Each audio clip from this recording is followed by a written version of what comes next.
Taiwan एक छोटा सा देश है, लेकिन वहाँ वर्कर्स की बहुत कमी है और उस कमी को पूरा करने के लिए वो कह रहे हैं कि इंडिया के साथ करेंगे एक पैक्ट, जिससे कि इंडिया के 1 लाख वर्कर जाके वहाँ काम कर पाए। पहली बात, ताइवान है कहाँ? यहाँ जो एक छोटी सी कंट्री आपको दिख रही है ताइवान है।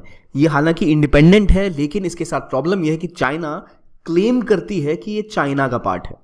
ये बातें ताइवान को एक बहुत इंपॉर्टेंट कंट्री बनाती है, क्योंकि बहुत इंपॉर्टेंट इकोनॉमी है ये। अराउंड $790 बिलियन की इकोनॉमी है ये, इतना छोटा सा आइलैंड।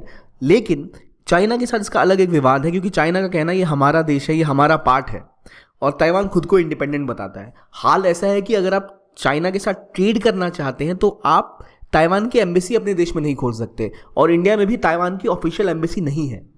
लेकिन इस देश के साथ अब भारत बात कर रहा है किस चीज़ को लेकर कि 1 लाख वर्कर्स ताइवान में जाके इंडिया के ताकि काम कर पाए, क्योंकि ज़रूरत है ताइवान को अभी वर्कर्स की, क्योंकि ताइवान की पॉपुलेशन बूढ़ी हो रही है और उनको कंस्ट्रक्शन के सेक्टर में, फिशरीज, एग्रीकल्चर, मैन्युफैक्चरिंग एरियाज में बहुत से वर्कर्स चाहिए, और उन सब के लिए वो डील करना चाहते हैं इंडिया के साथ, ताकि 1 लाख वर्कर्स इंडिया से जाके ताइवान में काम कर सके।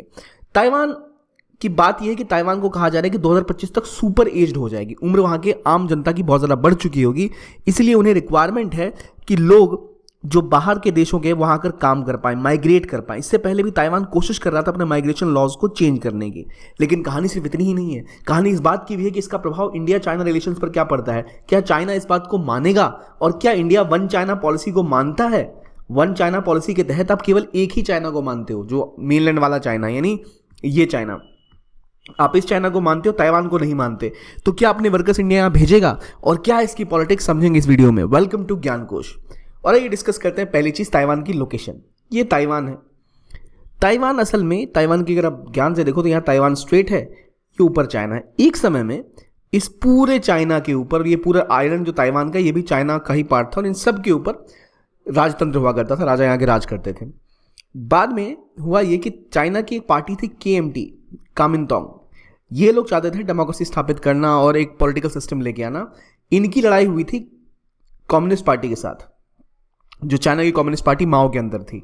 तो KMT ने KMT और कम्युनिस्टों के बीच की लड़ाई में कम्युनिस्टों ने KMT को हरा कर यहाँ ताइवान तक भेज दिया, सबको भगा के यहाँ ये आइलैंड छोड़ के ताइवान में चले गए, और यहाँ इनको अमेरिका और बाकी कैपिटलिस्ट कंट्रीज ने सपोर्ट कर दिया। तो वो जो पार्टी थी उसके जो सपोर्टर थे वहाँ आके ताइवान में रहने लग गए, इस आइलैंड में। और ये जो पूरा चाइना है, ये पूरा आ गया कब्जे में किसके? तो कम्युनिस्टों के। याद रखिए, ऊपर रशिया है, रशिया का भी सपोर्ट मिला चाइना को। और फिर जो KMT पार्टी जो आके यहाँ, इसके जो लीडर्स वगैरह आके रहे ताइवान में, इनको अमेरिका का सपोर्ट मिल गया। तो चाइना ने कहा कि भाई हम हमला नहीं करेंगे, क्योंकि वॉर बढ़ सकती थी। तो ये बन गई एक independent democratic country, capitalist country Taiwan, और ऊपर चाइना हमारा रह गया कम्युनिस्ट कंट्री।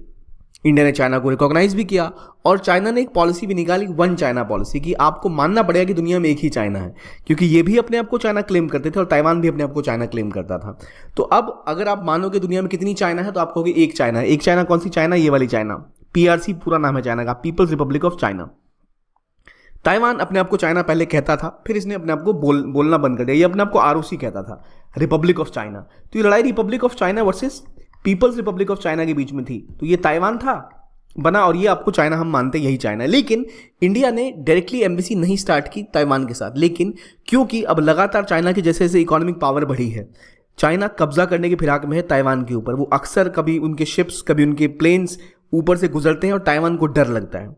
लेकिन क्योंकि अमेरिका का सपोर्ट है, फिलीपींस में यहाँ पर बहुत से अमेरिका के नेवल बेसिस हैं, मिलिट्री बेसिस हैं, जापान और कोरिया में भी अमेरिका की प्रेजेंस है। इस डर के मारे चाइना कभी यहाँ घुसता नहीं है, और लगातार चाइना इंडिया के ऊपर हमला कर रहा है, ताइवान को डरा रहा है। तो इसलिए इंडिया और ताइवान के बीच में जियोपॉलिटिकल कन्वर्जेंस है। और दूसरी बात, ताइवान की सोसाइटी बहुत ज़्यादा डेवलप्ड है, चाइना से कहीं ज़्यादा डेवलप्ड। और ये डेवलपमेंट इसलिए है क्योंकि यहाँ पर कुछ ऐसी कंपनीज है जो चिप मैन्युफैक्चरिंग में मोनोपोली रखती है। जो मोबाइल फोन हम यूज़ करते हैं इंटेल के कंपनीज के, आपको चिप्स पता होंगे, उनमें सबसे आगे कोई कंट्री है तो वो है ताइवान। और ताइवान के इस द्वीप के आसपास कुछ बड़े बड़े शहर हैं, कुछ बड़े डेवलप्ड रीजन है, और इसीलिए लगातार इंडिया इनसे सीखना भी चाहता है कैसे इंडिया डेवलप करे अपनी इंडस्ट्रीज को, मैन्युफैक्चरिंग को। लेकिन ताइवान के साथ दिक्कत क्या है? ताइवान जैसे जैसे डेवलप कर रहा है, हर सोसाइटी जो डेवलप करती है वहाँ पे लोग शादियाँ कम करते हैं, ज़्यादा एज में करते हैं, फर्टिलिटी गिरती है। ये सोसाइटी का नियम है। और अभी अगर आप देखो, जो चाइना और ताइवान दोनों में, ताइवान की जनसंख्या बहुत तेज़ी से बूढ़ी हो रही है, और यहाँ पे 65% जो लोग 65 प्लस जो एज ग्रुप के लोग हैं वो ऑलमोस्ट 2050 और 60 तक 42% चले जाएंगे। मतलब देश की आधी जनसंख्या 65 साल से भी ज़्यादा की होगी।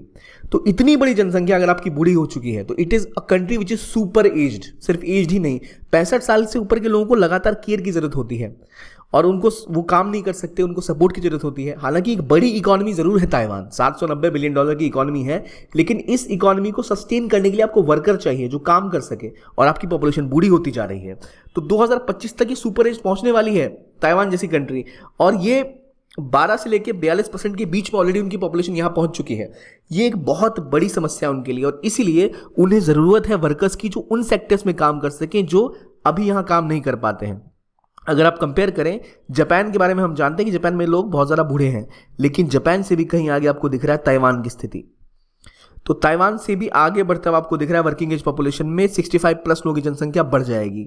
और अगर आप ग्लोबली देखो तो इंडिया उनमें से है जिनमें 20% से भी कम जनसंख्या होगी जो 65 प्लस है। तो वर्कर्स बहुत सारे होंगे इंडिया में। इंडिया के पास एक सरप्लस वर्किंग एज पॉपुलेशन है compare to Taiwan, Japan, Israel और इन जैसी कंट्रीज को। डेवलप कंट्रीज में रिक्वायरमेंट होगी वर्कर्स की, और वो जो रिक्वायरमेंट है वो पूरी करने के लिए लगातार ये कोशिश करते हैं कि इंडिया जैसी कंट्रीज के साथ ये एम्प्लॉयमेंट एग्रीमेंट कर पाए, और यही कुछ करना चाह रही है ताइवान।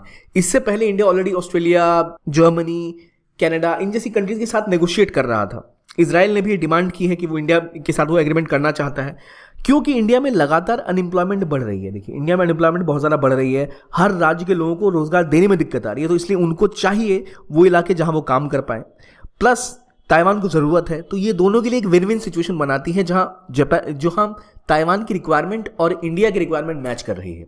इसके बारे में एक दो पॉइंट और डिस्कस करें इससे पहले एक इन्फॉर्मेशन कि अगर आप यूपीएससी की तैयारी कर रहे हैं और आप 2025 का अटेम्प्ट लेने की सोच रहे हैं तो आपके लिए एक सुनहरा अवसर है कि आप पीडब्ल्यू ओनली एस का फाउंडेशन बैच ज्वाइन करें 2025 के लिए केवल 10,999 रुपए में। और ये बैच ज्वाइन करके आपको फायदा क्या मिलेगा? High quality classes at this affordable rate आपको कहीं नहीं मिल सकती। इतनी हाई क्वालिटी क्लासेस हैं, हर एक चीज प्रिपेयर कराई जाएगी। 2025 को भी टाइम है थोड़ा, और आप अभी क्लासेस ज्वाइन करते हो तो आपके पास टाइम भी होगा इसको कवर करने का, और आप अच्छी तरह अपने आपके तैयार कर पाएंगे इस एग्जाम के लिए। टेस्ट से लेके, डाउट से लेके, सब्जेक्ट्स की बेसिक्स और डिटेल तक ये है आपके लिए संकल्प। और टाइटन 2 बैचेस उपलब्ध है, इंग्लिश और हिंदी में। आप जरूर चेक कर सकते हैं कोर्सेज। आपको इसकी लिंक हमारे कमेंट सेक्शन में पिन मिल जाएंगे या फिर आपको हमारे डिस्क्रिप्शन में मिल जाएंगे। तो बात हम कर रहे हैं ताइवान की। अब देखिए ताइवान की डेवलपमेंट क्यों हुई है। ताइवान ने अपनी मैन्युफैक्चरिंग में बहुत महारत हासिल करी है, स्पेसिफिकली जैसे चिपसेट मैन्युफैक्चरिंग हो गई और आपके इलेक्ट्रॉनिक आइटम्स की मैन्युफैक्चरिंग हो गई। उससे इंडिया बहुत सारा इन्वेस्टमेंट भी ले रहा है और दोनों देशों के बीच में व्यापार बहुत ज़्यादा बढ़ रहा है। और अब जब ये डील साइन होगी तो इंडियन वर्कर जो वहाँ जाएंगे उनके साथ खास बात ये होगी कि नॉर्मली क्या होता है, इंडिया के वर्कर कहाँ काम करने जाते हैं? वो जाते हैं मिडिल ईस्ट में, कतर, बहरीन, कुवैत, सऊदी अरब, लेकिन वहाँ उनको बहुत कम पैसे मिलते हैं। ताइवान की खास बात यह कि ताइवान ने ऐसा कहा है कि वो इंडिया के वर्कर्स को पैरिटी देगा। पैरिटी मतलब समानता, जितना पैसा वो अपने वर्कर्स को देता है डोमेस्टिक वर्कर्स को, उतने ही पैसे इंडियन वर्कर्स को देगा। तो ऑलमोस्ट $800 पर मंथ कमा सकेगा इंडिया का एक व्यक्ति जो वहाँ काम करने जाएगा। इतनी हाई रेट वहाँ पे मिनिमम वेज चलती है, तो ये मिनिमम वेज बहुत अच्छी है। अगर आप $800 को इंडियन करेंसी में कंपेयर करें ना अभी, तो ये अराउंड 65,000 रुपीज़ के आसपास आती है, और ये मिनिमम है, इससे ऊपर ही देना होता है। तो मिनिमम वेज इंडियन वर्कर्स को दिया जाएगा, प्लस मतलब इससे ऊपर दिया जाएगा, इतना तो मिलना ही मिलना है। प्लस जो हेल्थ इंश्योरेंस, जो कवरेज वो अपनी वर्कर्स को देते हैं, वही कवरेज, वही पैरिटी वो इंडियन वर्कर्स को भी देंगे। तो it is like Indian worker जो वहाँ काम करेगा उसको सब सुविधाएं मिलेंगी जो वहाँ के लोकल वर्कर्स को मिलती हैं। ऐसा नहीं कि वो बाहर से आए हैं तो उनके साथ भेदभाव किया जाएगा। ये एक बहुत खास बात है ताइवान की, जो एग्रीमेंट पर बात चल रही है उसके बारे में। जैसे जो इजराइल ने भी बात की है, इजराइल में भी कंस्ट्रक्शन वर्कर्स चाहिए। हमें देखना पड़ेगा क्या इजराइल भी सेम ऐसा कुछ करेगा, क्योंकि इजराइल में गाजा के लोग पहले काम करते थे, उनको पे पैरिटी नहीं दी जाती थी। तो देखना पड़ेगा इंडियन वर्कर्स को वहाँ क्या फैसिलिटीज़ मिलती है। और अब ये टाइम आ गया है जब इंडिया अपने डेमोग्राफिक डिविडेंड, अपनी पॉपुलेशन का फ़ायदा उठा सकता है। आमतौर पर हम समझते थे हमारी बड़ी पॉपुलेशन जो है हमारे लिए एक सरदर्द बनेगी, लेकिन अभी जो हमारी जनसंख्या है वो हमें दे सकती है डेमोग्राफिक डिविडेंड। यानी हमारी जो पॉपुलेशन है उसमें वर्किंग एज पॉपुलेशन, जो एवरेज पॉपुलेशन है 2055 तक, वो 37 साल की ही रहने वाली है। यानी ये 30 साल और काम कर सकते हैं। जो औसत जनसंख्या है हमारी, जो हमने देखा ताइवान में वो 65 प्लस होगी, जापान में 60 प्लस होगी, 70 प्लस के आसपास होगी, अमेरिका में बूढ़ी हो जाएगी। तो वहाँ इंडियन वर्कर्स के पास एक गैप है, एक विंडो है, जहाँ पूरी दुनिया में जब कमी होगी वर्कर्स की तो इंडियन लोग वहाँ जाके काम कर पाएंगे, क्योंकि चाइना भी बूढ़ा हो रहा है समय समय के साथ। अब जो ये सुविधाएं इंडिया को दी जाएंगी ताइवान के द्वारा, इसके लिए ताइवान ने पहले भी कुछ वर्कर्स इंडिया के हायर किए थे, लेकिन मोस्टली वो नॉर्थ ईस्ट से लिए गए थे, क्योंकि कल्चरल सिमिलैरिटी नॉर्थ ईस्ट के साथ ताइवान को लगी थी, हमारी थोड़ी है जीवन यापन के तरीकों को लेकर। लेकिन अब मुद्दा यह है कि क्या इस पैक्ट के साइन होने के बाद चाइना कुछ बवाल तो नहीं खड़ा करेगा, चाइना कुछ क्वेश्चन तो रेज नहीं करेगा कि आप वन चाइना पॉलिसी में मानते हो तो आप ऐसा नहीं कर सकते। तो देखिए, इंडिया ने चाइना अभी तक ताइवान के साथ एम्बेसी नहीं खोली, ताइवान के साथ हमारे राजनयिक संबंध नहीं है, लेकिन स्टेट टू स्टेट कोलैबोरेशन हो सकती है। इस चीज को हम कहते हैं पैरा डिप्लोमेसी। यानी मान लो भारत देश जो है वो खुल के ओपनली ऐसा कुछ नहीं कर सकता कि भाई ताइवान के साथ हम एक एग्रीमेंट साइन कर लें या ताइवान में हमारे एम्बेसडर चले जाएं या हम कुछ ऐसी बातें कर लें। लेकिन कोई राज्य, मान लो गुजरात है, तमिलनाडु है, उनके सीएम तो जाके बात कर सकते हैं, भारत का सब यूनिट जाके बात कर सकता है ट्रेड इन्वेस्टमेंट के लिए, उसको कोई नहीं रोक सकता। तो इंडिया वही कोशिश अब करेगा कि अपने राज्यों के थ्रू या और लेवल्स पे और नेगोशिएट करे, क्योंकि ऑलरेडी भारत और ताइवान का ट्रेड बहुत बढ़ रहा है। अब 8 बिलियन से भी ज़्यादा बायलैटरल ट्रेड दोनों देशों के बीच में हो चुका है। इंडिया 14 लार्जेस्ट एक्सपोर्ट सेक्टर है ताइवान का। तो ताइवान के साथ भारत के संबंध लगातार बढ़ रहे हैं और इंडिया को यह भी देखना है कि जापान, कोरिया, अमेरिका और ताइवान सब परेशान है चाइना से, और चाइना लगातार इंडिया के ऊपर भी दबाव बना रहा है। तो यहाँ ये अगर पैक्ट साइन होता है तो इससे चाइना पर भी दबाव बनेगा कि दुनिया उनके खिलाफ भी खड़ी हो सकती है। तो ये मामला इसलिए बहुत इंपॉर्टेंट है और इंडिया के पास अब समय है जो अपनी जो डेमोग्राफिक डेप्थ है उसका फायदा उठाए। अपने वर्कर्स को अगर हम स्किल करें, अच्छी एजुकेशन दें, तो दुनिया भर में उनकी डिमांड होगी। ऑलरेडी अमेरिका में अगर आप देखो तो इंडियन वर्कर्स की हाई डिमांड थी 2020 के, अगर हम डेटा को देखें तो 3,19,000 के आसपास इंडियन लोगों की डिमांड सिर्फ थी वहां पर। क्यों? क्योंकि भाई इंडियन वर्कर्स इतने अच्छे काम को करते हैं at a very competitive prices जो कोई और नहीं कर सकता।